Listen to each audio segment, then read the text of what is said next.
Saudara, dalam sebulan ini kita belajar yaitu mengenai pengharapan pada Tuhan Yesus. Nah, tema kita yang terambil di dalam Mazmur 62 ayat yang 5 yaitu fokus harapan pada Tuhan, yaitu yang bunyinya demikian: hanya pada Allah saja kiranya aku tenang, sebab daripadanya lah harapanku. Amin. Saudara, Tuhan itu adalah pengharapan dan damai sejahtera kita ya saudara. Saat kita ini sungguh-sungguh berharap kepada Tuhan, maka Roh Kudus lah yang memberikan kita itu kekuatan, dan kita akan dipenuhi dengan berlimpah-limpah pengharapan yang mendatangkan sukacita, saudara. Ketika ada harapan itu berarti ada kesempatan ya saudara. Kalau kita tidak memiliki harapan saudara, kesempatan itu hilang saudara.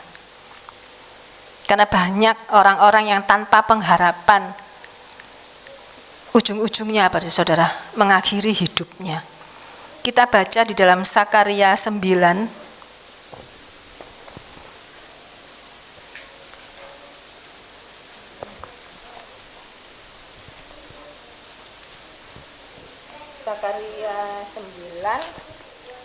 ayat yang ke-11 saudara sampai 12.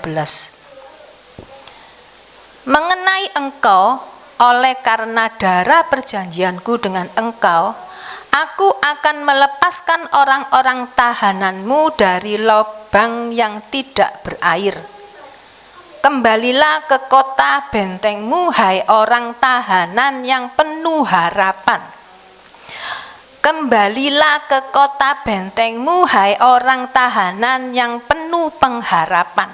Pada hari ini juga aku memberitahukan, aku akan memberi ganti kepadamu 2 kali lipat. Saudara, zaman dahulu itu mungkin zaman Romawi ya saudara, itu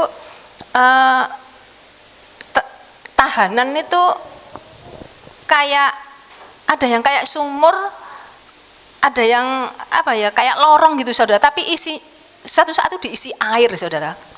Pada saat tertentu ketika diisi air, dipenuhi air, tentu ada yang tenggelam saudara ya. Kalau sudah tenggelam apa saudara? Tidak ada lagi harapan ya saudara, pasti mati saudara. Nah, tapi firman Tuhan ini dikatakan bahwa hai orang tahanan yang penuh harapan. Ketika di dalam pengadilan saudara, dan Bapak Hakim mengetok palunya ya, dinyatakan dia bersalah dan dihukum saudara. Terdakwa itu merasa tidak ada lagi harapan ya saudara, dia akan masuk dalam tahanan. Tapi di sini dikatakan tahanan yang penuh dengan harapan saudara. Bagaimana ya tahanan yang penuh dengan harapan? Berarti seperti ini saudara ya,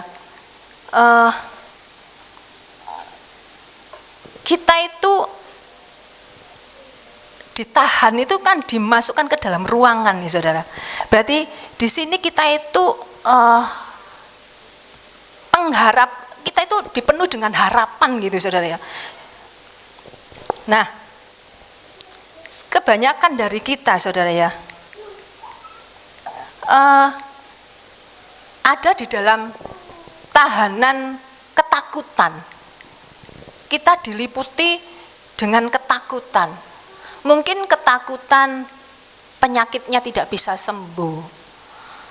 Mungkin ketakutan kalau tidak ada jalan keluar dalam masalah yang dihadapinya. Mungkin dia dalam tahanan kekhawatiran saudara, kekhawatiran akan masa depannya. Dan banyak hal ya saudara ya. Bahkan mungkin kita di dalam tahanan, dalam itu kebencian saudara. Tapi Tuhan mengatakan kita ada dalam tahanan pengharapan. Kita ada di dalam tahanan pengharapan, saudara.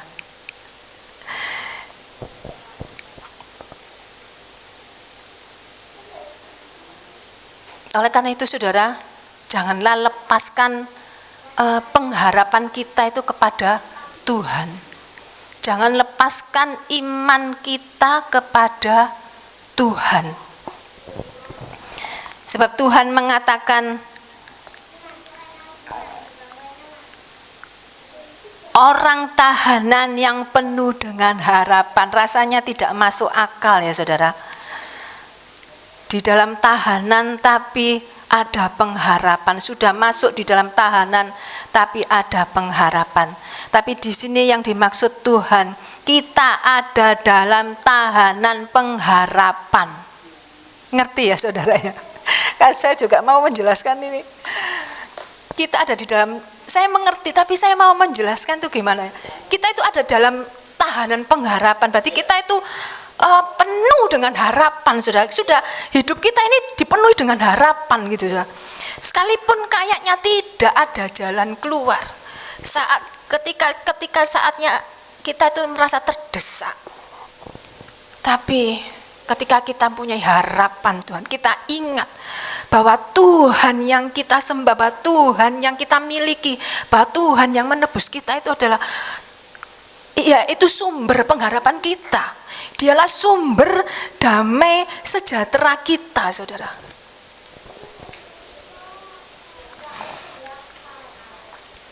Percayalah bahwa ketika rasa-rasanya tidak ada damai sejahtera, percayalah bahwa Tuhan itu masih bekerja, saudara. Tuhan itu masih melakukan mujizat-mujizatnya kepada kita. Kita baca di dalam 1 Ibrani 6 ayat 9 ya saudara, mengenai Saul apa itu? Jangkar itu loh saudara. Saul 1 Ibrani 6 ayat yang 19. Pengharapan itu adalah sau yang kuat dan aman bagi jiwa kita, yang telah dilabuhkan sampai ke belakang tabir. Saudara, kalau sebuah kapal itu akan bersandar, ia akan melemparkan jangkarnya atau melemparkan saunya, saudara ya. Supaya apa?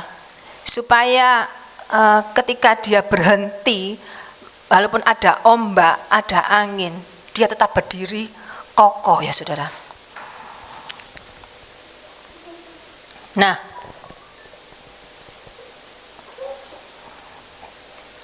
mungkin kita itu bisa bertahan tidak makan beberapa, enggak tahu ya kalau saya kalau puasa belum sampai tidak makan sama sekali ya saudara. Tapi katanya tubuh manusia itu bisa bertahan sampai 1 minggu ya tidak makan, beberapa hari untuk tidak minum. Tapi kita tidak bisa bertahan walaupun 1 detik tanpa pengharapan, saudara. Kalau kita baca di sosial media ya saudara, di mana aja ya saudara, kita temukan berita-berita bahwa mereka yang merasa tidak ada lagi harapan, sudah dia mengakhiri hidupnya, saudara. Karena apa? Karena mereka merasa tidak ada lagi jalan keluar, mereka merasa tidak ada lagi yang bisa menolong, mereka merasa sudah terjepit, sudah terdesak, kiri kanan sudah tembok. Dia merasa tidak ada lagi pengharapan, saudara. Tapi Tuhan melalui firman-Nya yang ada di Sakarya tadi mengatakan bahwa kita adalah tahanan pengharapan, saudara.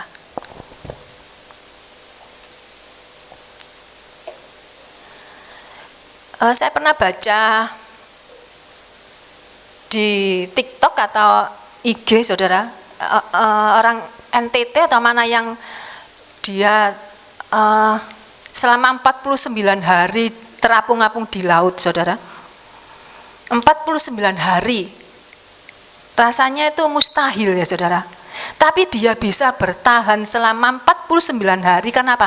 Karena dia berharap, karena dia punya pengharapan. Mungkin kalau dia tidak punya pengharapan, saudara, ketika jiwanya lemah, ketika ia sudah mulai putus asa, dia mungkin bertahan 2 hari, saudara. Tapi ketika dia memiliki pengharapan, dia akan berjuang, saudara.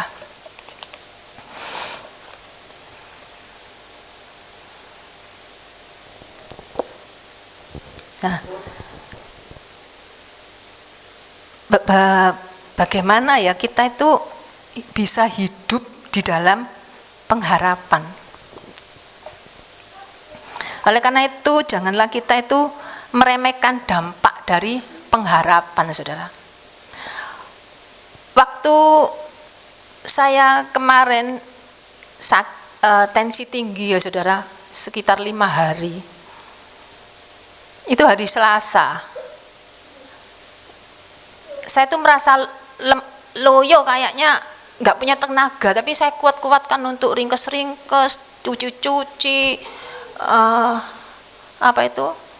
cuci baju, kora-kora semua, saudara, sampai selesai.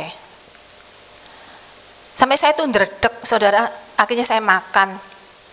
Ternyata apa, saudara? Tensi saya tinggi. 196, 102 kalau nggak salah waktu itu. Saya langsung minum obat. Paginya, saudara, tensi saya tuh melonjak malahan. 206, 119 kalau nggak salah waktu itu. Itu belum saya ketahui, saudara. Saya bangun tidur itu geli, sakit kepala separuh, saudara. Sakit kepala separuh. Terus mual. Ya puji Tuhan, Tuhan itu menyediakan. Saya nggak tahu dapat bancaan gitu, saudara. Tempatnya itu gede. Setelah saya cuci itu, saya bawa masuk ke kamar. Pagi itu tiba-tiba saya tuh pingin muntah, saudara. Terus saya ambil itu, semua keluar air, saudara. Keluar air, saya kan minum lagi ya, obat darah tinggi. Ketika saya merasakan obat saya mau keluar, langsung saya berhentikan. Puji Tuhan berhenti, ya saudara. Saya nggak muntah lagi. Saya kok ngene iki, berarti tensiku lebih tinggi lah. Tensiku kena apa iki? Saya tes lagi, ya itu, saudara, 200 lebih. Terus cekot-cekot itu yang tadinya separuh udah jadi semua gini, saudara. Semua gini sampai sini. Cekot-cekot mata saya itu cekot-cekot, saudara. Saya itu nggak mempunyai kekuatan secara fisik, tapi saya itu ingin memuji Tuhan, saya ingin memperkatakan firman Tuhan, tapi saya merasa lemah. Nggak ada kekuatan gitu. Jadi kayak yang tadinya suara saya bisa keras kalau saya itu memperkatakan firman Tuhan, itu bisa kayak loyo, saudara, kayak tubuh saya yang lunglai. Suara saya juga demikian. Apa yang keluar dari hati saya itu merasa demikian, saudara. Tapi saya tetap perkatakan, saudara. Memang sih berangsur berkurang, saudara, berangsur berkurang. Ya berkurangnya itu masih 170, saudara. Tapi kepala ini tetap sakit, mata itu tetap sakit, saudara, sampai 4 hari. Nah, ini yang saya mau katakan, bahwa memang roh itu kuat, ya saudara, tapi tubuh itu lemah, daging itu lemah. Tapi kita harus bisa melawannya. Dan saya bisa bangkit, saudara. Kenapa? Saya tuh waktu tensi tinggi itu, kalau dulu tensi tinggi, saya itu vertigo, saudara. Kemarin itu enggak, dan saya gelisah, saudara. Ada kayak gelisah, enggak tenang gitu.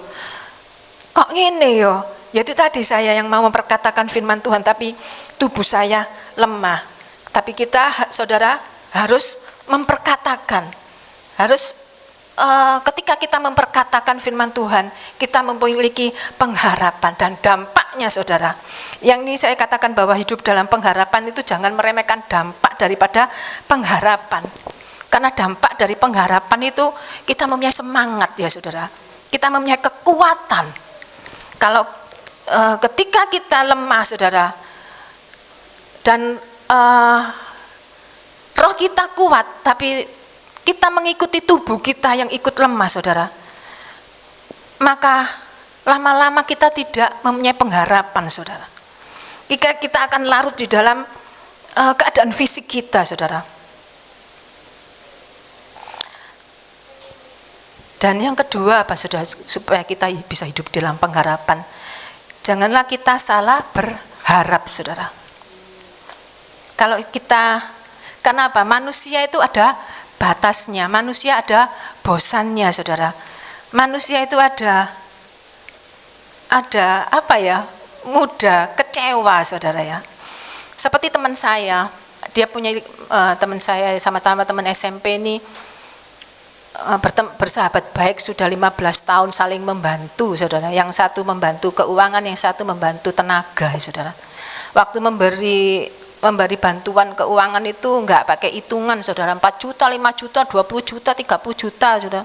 Dia pegawai negeri di rumah sakit saudara, jadi uang itu mengalir ya. Suatu saat setelah 15 tahun saudara, kan teman saya yang tadinya terpuruk ini, dia membangun kos-kosan saudara, berapa ya, 10, 8 sama 4 kos-kosannya itu saudara. Penghasilannya memang banyak saudara. Tiba-tiba yang teman saya pegawai negeri ini nggak tahu, tiba-tiba itu mungkin melihat rumahnya mewah saudara, kayak villa memang. Dia mulai mengungkit apa itu, dia pertama-tama menghindar dan mengungkit saudara. Nah itu saudara, yang tadinya kayak saudara, segala sesuatunya itu orang lain nggak tahu saudara, tapi akhirnya semuanya terbuka ya saudara. Kenapa? Manusia itu, orang Jawa ngarani menungsa iku rapangga, manusia itu bisa berubah. Oleh karena itu kita harus berharap hanya kepada Tuhan yang tidak pernah bosan untuk kita itu berharap kepadanya. Sebab Tuhan sendiri itu adalah penolong kita, Tuhan sendiri itu adalah juru selamat kita. Dulu saudara, saya menganggap itu dulu juru selamat itu bahwa Tuhan Yesus itu juru selamat, menghapus dosa kita, menguduskan kita, melayakkan kita, sudah itu saudara. Tapi di sini maknanya juru selamat itu sangat begitu dalam dan luas ya saudara. Tuhan Yesus adalah juru selamat, bukan hanya menyelamatkan jiwa kita, tapi menyelamatkan seluruh kehidupan kita, pergumulan kita. Oleh karena itu siapapun juga yang ada di sini, di tempat ini, apapun pergumulan kita, yang seakan-akan tidak ada lagi pengharapan, seakan-akan tidak ada lagi yang menolong, seakan-akan tidak ada lagi jalan keluar, percayalah, ketika kita berharap kepada Allah yang hidup, Allah yang sudah menebus dosa kita, itulah harapan kita satu-satunya. Dia adalah sumber pengharapan kita, sumber damai sejahtera kita. Ketika kita menaruh pengharapan saudara, pertama-tama Tuhan itu memberi apa? Damai sejahtera saudara. Masalah yang saya hadapi belum kelar saudara, tinggal sedikit saudara. Tapi pertama-tama yang Tuhan berikan itu saudara adalah damai sejahtera. Ketika kita memiliki damai sejahtera saudara, memang masalah itu belum kelar, masalah itu belum selesai. Tapi ketika ada damai sejahtera saudara, kita itu merasakan pertolongan Tuhan saudara. Kita baca di dalam Yeremia 17 ayat 7. Yeremia 17 ayat 7.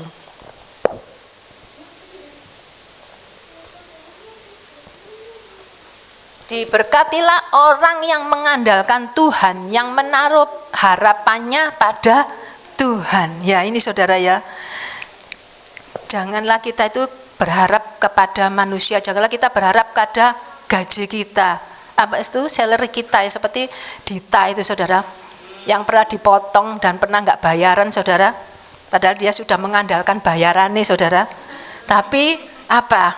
Zong ya saudara. Dan kita juga jangan berharap kepada apa? Pada kekuatan kita saudara, ada batasnya juga.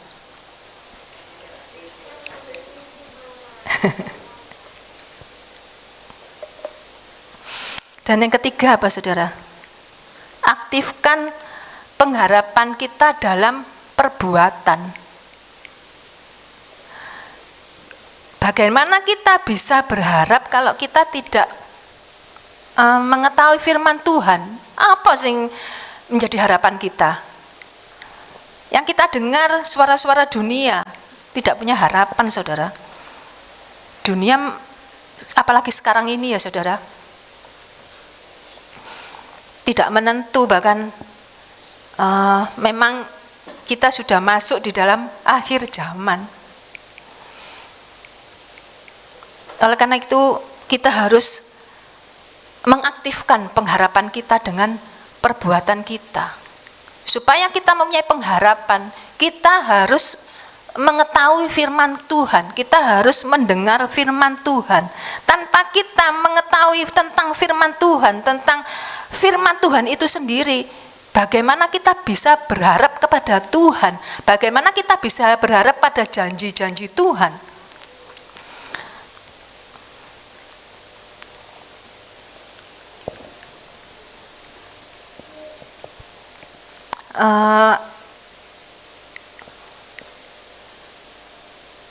Firman Tuhan, sebentar lagi. Lupa nggak tak tulis. Tak lihatnya dulu yang benar agak.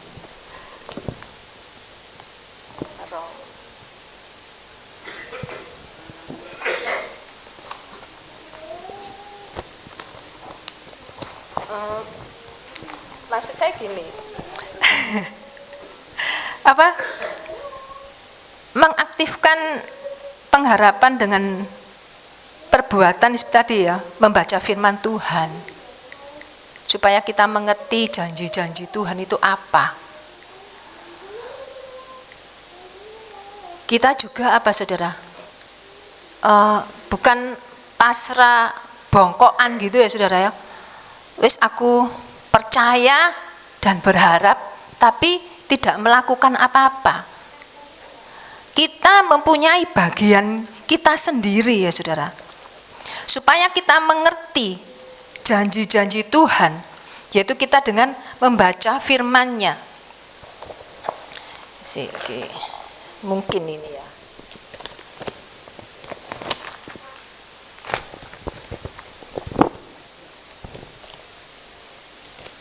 Bisa apa ya?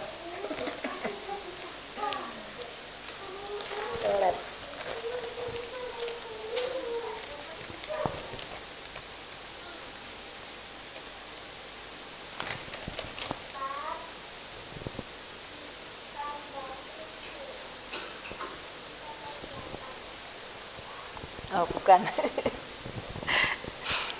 Ya bagi aku nggak sok ngurenon lagi. Yaitu saudara ya, kalau kita hidup di dalam, supaya kita bisa hidup di dalam pengharapan kepada Tuhan, janganlah kita meremehkan dampak daripada pengharapan kita. Kedua, janganlah kita salah berharap. Dan ketiga, kita harus melakukan dengan perbuatan. Bukan hanya berharap gini saja saudara, tapi kita pun tidak punya action ya saudara. Kita tidak melakukan apa-apa. Percayalah bahwa pengharapan di dalam Tuhan, kita baca di dalam Roma 15 ayat yang ke-13 yang berbunyi demikian.